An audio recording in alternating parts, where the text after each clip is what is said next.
राज्यात पहाटे गारठा आणि दुपारी उन्हाचा चटका अशी स्थिती अनुभवायला मिळतेय।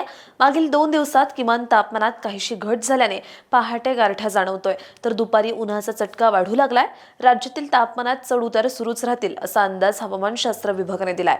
राज्यातील बहुतांश ठिकाणी पारा 30च्या पार आहे। मागील 24 तासात सोलापूर येथे उच्चांकी 35 अंश सेल्सिअस तापमानाची नोंद झाली, तर राज्यात जेऊर येथे नीचांकी 11.5 अंश सेल्सिअस तापमानाची नोंद झाली।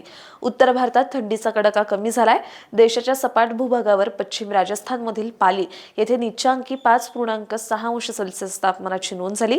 तसंच उत्तर भारतात ढगाळ वातावरणासह पावसाच्या हलक्या सरी हजेरी लावण्यास पोषक हवामान झालंय। राज्यात सोलापूर खालोखाल रत्नागिरी येथे 34.5 अंश, अकोला, अमरावती 33.6 अंश, सांगली येथे 33.6 अंश, सातारा येथे 33.4 अंश सेल्सिअस तापमानाची नोंद झाली।